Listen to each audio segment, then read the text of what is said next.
নমস্কার বন্ধুরা, সামন্ত কিচেনে নতুন পর্বে আপনাদের সবাইকে স্বাগত জানাই। আজ আমি শেয়ার করছি বেগুন দিয়ে ইলিশ মাছের পাতলা ঝোল, যা গরম ভাতের সাথে খেতে দুর্দান্ত লাগে।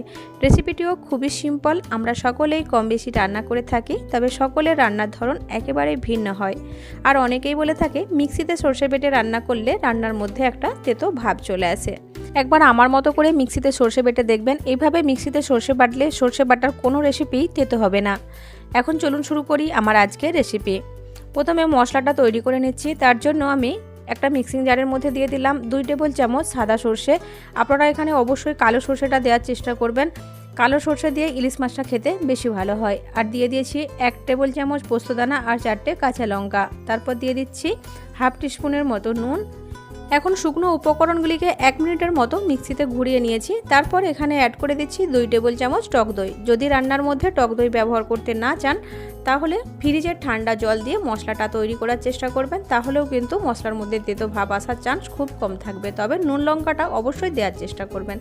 দেখুন, আমি খুবই সুন্দর একটা ফাইন পেস্ট তৈরি করে নিয়েছি। এখন 15 মিনিট পর আমি রান্নাটা শুরু করব। তারপর রান্নাটা করার জন্য আমি এখানে 6 পিস ইলিশ মাছ নিয়েছি আর নিয়েছি কিছু বেগুনের টুকরো। তারপর পরিমাণ মতো নুন হলুদ দিয়ে খুব ভালো করে মাছ আর বেগুনটাকে ঘষে ঘষে মেখে নিচ্ছি। এইভাবে মেখে আমি 10 থেকে 15 মিনিটের মতো রেখে দেব, যাতে করে মাছ আর বেগুনের স্বাদটা অনেক বেশি বেড়ে যায়। আর একটা কথা খেয়াল রাখবেন, মশলাটাকেও 15 মিনিট আগেই বানিয়ে রাখবেন, তাহলেও কিন্তু রান্নার মধ্যে তেতো ভাব আসার একদমই চান্স থাকবে না। আমি এখন 15 মিনিট পর রান্নাটা শুরু করছি।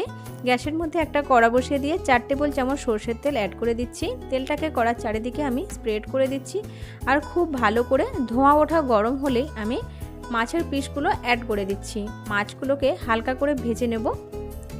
আর ইলিশ মাছ হালকা করেই ভেজে নিতে হবে, খুব বেশি কড়া ভাজলে ইলিশ মাছের স্বাদটাই নষ্ট হয়ে যাবে।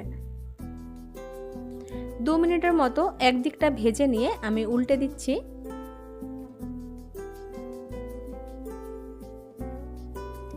হালকা একটু রং ধরলেই মাছের মধ্যে আমি মাছগুলোকে তুলে নেব। আর যারা কাঁচা মাছের ঝোল খেতে ভালোবাসেন, তারা অবশ্যই না ভেজে রান্নাটা করতে পারেন।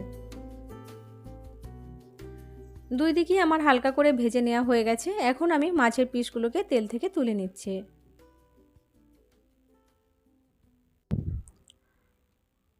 তারপর ওই তেলের মধ্যে নুন হলুদ মাখিয়ে রাখা বেগুনগুলো অ্যাড করে দিচ্ছি ভেজে নেওয়ার জন্য। আর 4-5 মিনিট সময় ধরে গ্যাসের ফ্লেম মিডিয়ামে রেখে মোটামুটি লালচে রং ধরিয়ে বেগুনগুলোকে ভেজে নিতে হবে।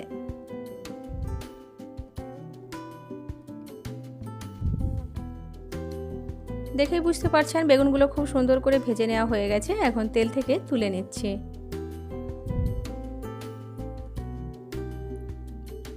এই তেলের মধ্যেই বাকি রান্নাটা করব। কড়ার মধ্যে বেশ পরিমাণ তেল রয়েছে। ফোড়নে দিয়ে দিলাম হাফ টিস্পুন কালো জিরে আর 4-5টা চেরা কাঁচা লঙ্কা। লঙ্কাটা নিজেদের স্বাদ বুঝে ব্যবহার করবেন, যেহেতু মশলা বাটার সময়ও কাঁচা লঙ্কা ব্যবহার করেছি। ফোড়নটা হয়ে গেলে দিয়ে দিচ্ছি একটা মিডিয়াম সাইজের গ্রেট করা টমেটো। আপনারা টমেটোটাকে একটু বেটেও ব্যবহার করতে পারেন। টমেটোটাকে ফোড়নের সাথে 2 মিনিটের মতো একটু ভালো করে কষিয়ে নেব, যাতে কাঁচা গন্ধটা একটু চলে যায়। 2 মিনিটের মতো কষিয়ে নিয়ে আমি এখানে রান্নার মধ্যে যাতে সুন্দর একটা রং আসে, তার জন্য কাশ্মীরি লঙ্কার গুঁড়ো অ্যাড করে দিলাম হাফ টিস্পুন আর দিচ্ছি 1/4 টিস্পুন হলুদের গুঁড়ো। যদি রান্নার মধ্যে লাল রং না ভালোবাসেন, তাহলে কাশ্মীরি লঙ্কার গুঁড়োটা স্কিপ করতে পারেন। লঙ্কা হলুদটাকেও 1 মিনিটের মতো কষিয়ে নিয়ে সর্ষে পোস্তর বাটাটা আমি অ্যাড করে দিলাম।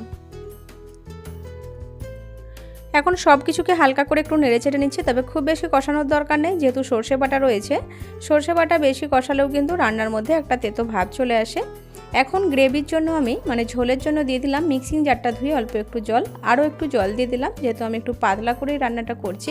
আপনারা অবশ্যই নিজেদের পছন্দ মতো জল ব্যবহার করবেন, যেরকম পাতলা ঝোল আপনারা খেতে চান। মশলা আর জলটাকে খুব ভালো করে মিশিয়ে নিয়েছি। এখন ফুটে ওঠার অপেক্ষা করব।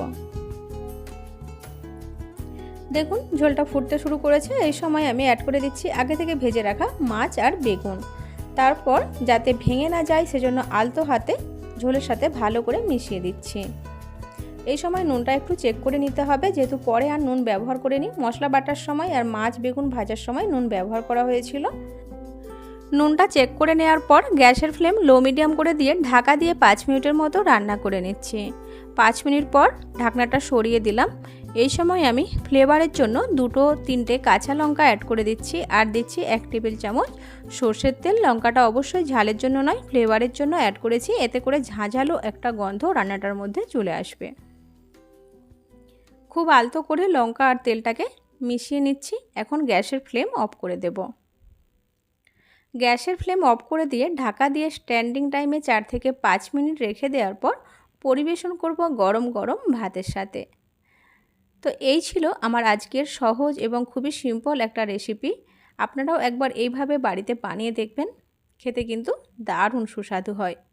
আশা করছি আপনাদেরও সবাইকে ভালো লেগেছে। যদি ভালো লেগে থাকে প্লিজ ভিডিওটিকে একটি লাইক করে দেবেন। চ্যানেলটি যদি নতুন বন্ধু হয়ে থাকেন চ্যানেলটিকে সাবস্ক্রাইব করে আমাকে সাপোর্ট করবেন। আজ এই পর্যন্তই। সবাই ভালো থাকবেন, সুস্থ থাকবেন। পরবর্তী ভিডিও দেখার অনুরোধ করে এখানেই বিদায় নিচ্ছি। ধন্যবাদ এতক্ষণ সঙ্গে থাকার জন্য।